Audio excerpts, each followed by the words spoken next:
only 7:15. Welcome back to Pacific Mornings. You're with guest host Ala Vailala. Now, the government is dismantling Te Pukenga and returning 10 polytechnics to regional governance, including Unitec and MIT, which will now operate as a single merged entity. Vocational Education Minister Penny Simmonds says the goal is to restore local leadership and better meet regional and employer needs in Aotearoa. But what will it mean for Pacific learners in South Auckland, and how will it boost outcomes? Joining us to unpack all of this is Peseta Sam Lotu-Iiga, Executive Director of Unitec and MIT, and a former cabinet minister, including Minister for Pacific Peoples. Talofa lava, Peseta. Welcome to the show. Talofa whakalavalai to you and our listeners and viewers out there. Good to see you. Great to have you. Now, to help our listeners understand what's going on, can you briefly explain why these changes are happening and specifically the reason for restructuring Unitec and MIT? Yes, so I think the first thing is, with the change of government, there's a desire by the current government to move the decision-making from a centralised body, so it was called Te Pukenga. It was centralised under one entity. So the desire is to have, local decisions made by local people, a focus on regional services in the region. So, in Tamaki here in Auckland, MIT and Unitec have been operating for over 50 years, delivering a number of different services to our communities. And they're very well known. We're known for our nursing, trades, construction.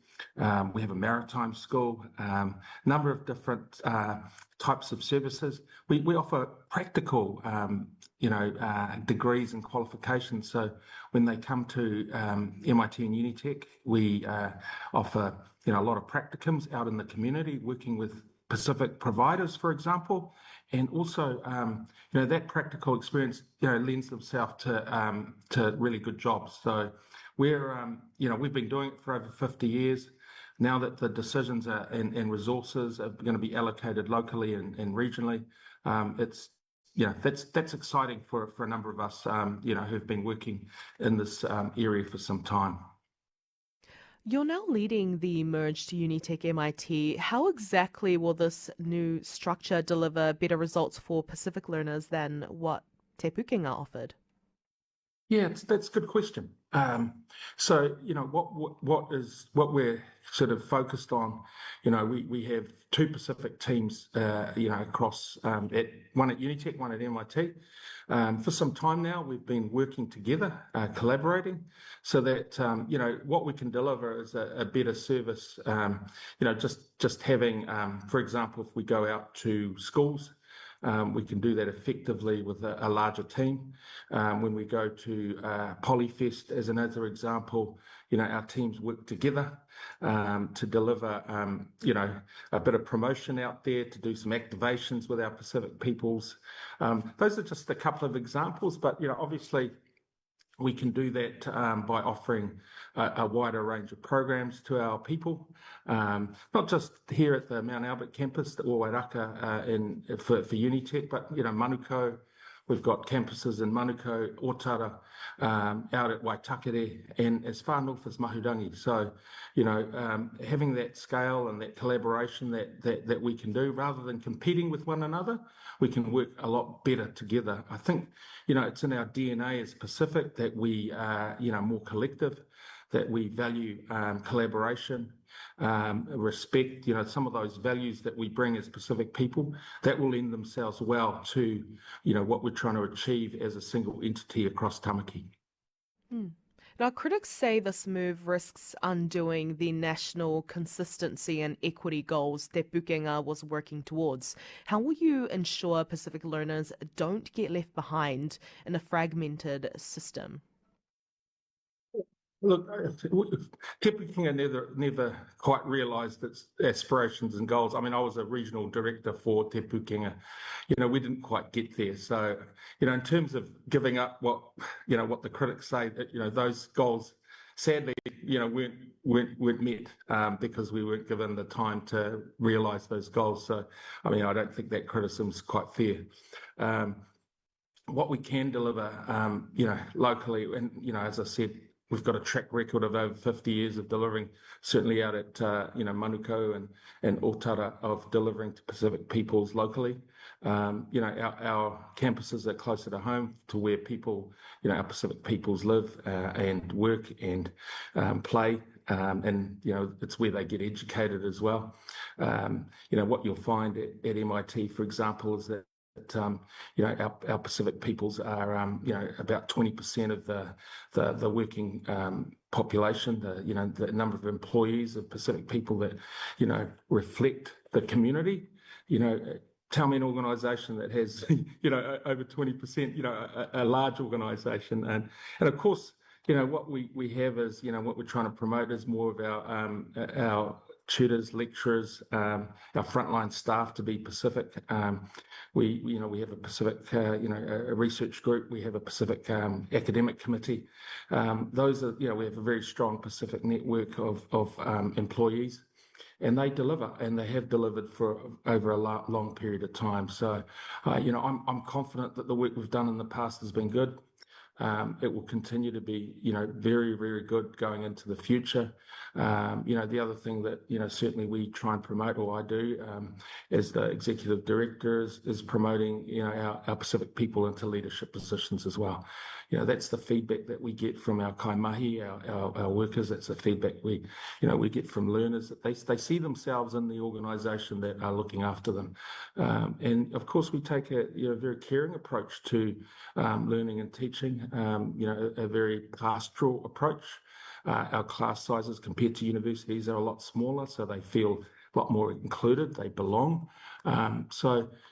We're confident that the change will allow us to make those decisions locally. That was never going to be made by someone sitting in Hamilton or Wellington. It's better off made by people sitting right here in Tamaki, Auckland. And just staying on that topic, will Pacific learners see changes to what or how they can study at MIT or Unitec campuses from 2026, or is this simply just a governance shift with no impact on course delivery? No, look, I don't think you'll get changes from day one, and we're in day 3 right now. I'm working, with the Tertiary Education Commission on a transition plan going forward in terms of transitioning into a single entity. That will take some time. I think where it starts is we'll get an establishment group over the top of our operations. We'll get a council in the new year that will operate and govern as they did under the single entities of Unitec and MIT. And then an executive team will be put in place. And so, the decisions that we make, and now, we have to respect that there may be there will be a new governance arrangement over the top. There will be a new executive team leading out the changes. And, that will come with a new strategy, a new vision for the combined entity. Look, it'll likely eventuate in a new operating model, one that is more regionally based, not locally based, or nationally based for that matter. So, it's exciting. It's also, there's a little bit of uncertainty attached to that, because we don't know what the governing arrangements look like. But, what I would say, and, I've said it to staff in the last few days, and we've said it to, I've been dealing with external stakeholders and obviously the media, that look, things won't change in the short term. What might change in the long term is, we'll get more effective teaching across the region. What will change is, we'll get collaboration with our teams, as I mentioned earlier, across the region, and we may get a more, I suppose, a more focused suite of educational products that meet our community's demands. We've got to be more linked in with industry as to what are the jobs of the future, what are the jobs of tomorrow that we need to meet as an educational institute.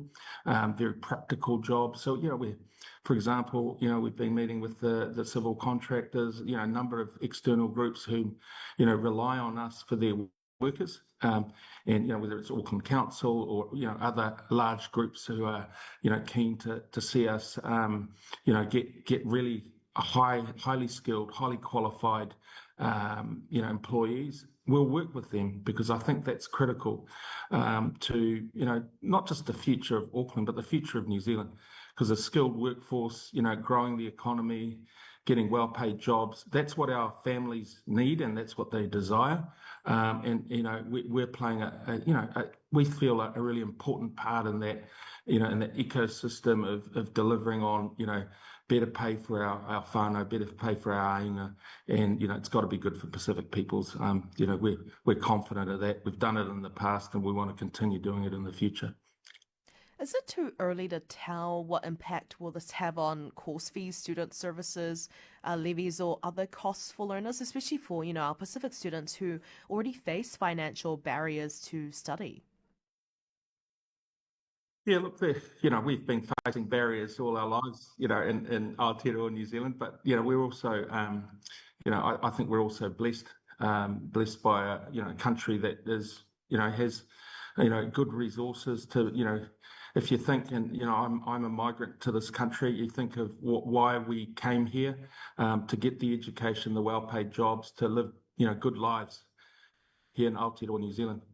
In terms of the support and some of those barriers that you refer to, are social barriers. We're an educational institute. We provide quite a wide range of pastoral care and support. And our surveys that we have with learners, really recognise that, really recognise the awhi, the tautoko, and the support that we give our learners as they progress through their learning at both Unitec and MIT. That will continue. We don't envisage that changing in any marked way.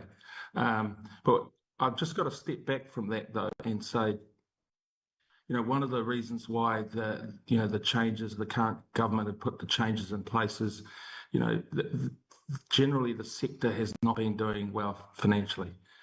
One of the goals that we need to achieve is around financial sustainability.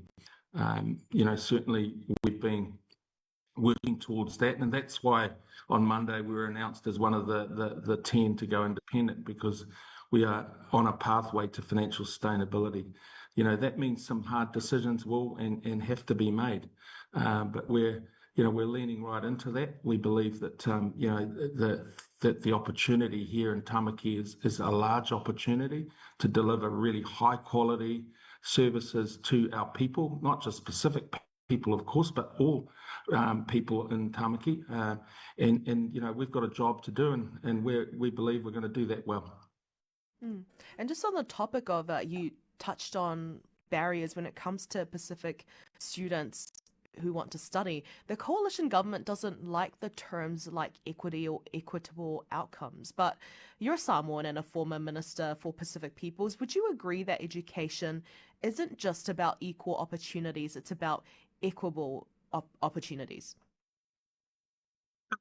It's multifaceted, right? It is about accessing opportunities. It's about getting removing some of those barriers. And look, some of those barriers aren't just financial. They are as I said, they're social barriers. Our learners talk about the strain of family, the strain, church commitments, all those different things that make up a person's life.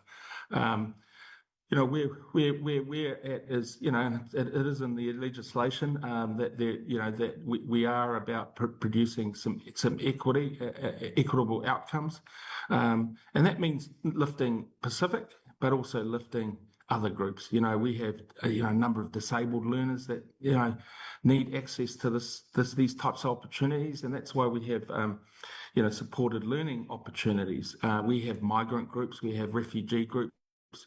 Some of whom come from pretty terrible situations in different countries. They come here and they really need the assistance.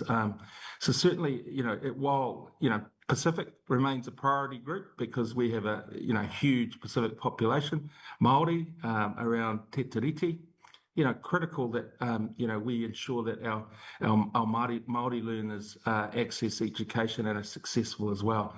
However, it is about lifting the aspirations, the hopes, and the outcomes of all our learners. And that's where, for me, it begins and starts. Of course, I have a soft spot for Pacific, and as a Samoan, I have a soft spot for Samoan. And married to a Niuean, I have a soft spot for Niuean people. But Pacific people do very well. When I look at our nursing cohorts, for example, our Pacific people do better than the other groups. Why? Because they work hard, they push through those barriers. They're well supported by their whānau, and we have really good supports for our nursing students here certainly at MIT, but also at Unitec. So I prefer to focus on the positive. There's always going to be a bit of noise out there as to around equitable outcomes. I want to see all learners have access, all learners have the opportunity to learn, and I want to see the outcomes raised for everyone.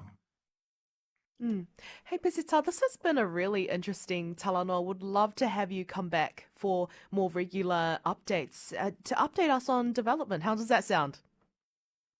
Look, I'm always willing and prepared to talk to you. I used to talk on this show many times over the years, and I've always enjoyed the kōrero, the talk, and if I can help, just maybe inspire some people to think about vocational education in the future. We train numbers of different people, different age groups across different, ethnicity groups. Pacific form a really important part of who we are and what we represent, particularly in our staff cohort. I think it's an important, part of our Pacific communities, and our goal is to continue and raise our levels and meet the expectations of our Pacific peoples around vocational education, certainly in this city and if not around the country. And that was Peseta Sam Lotu-Iiga, Executive Director of Unitec and MIT. And folks, expect to hear back from him soon. Thank you for coming on the show and looking forward to future talanoa. Te ala, soifua. So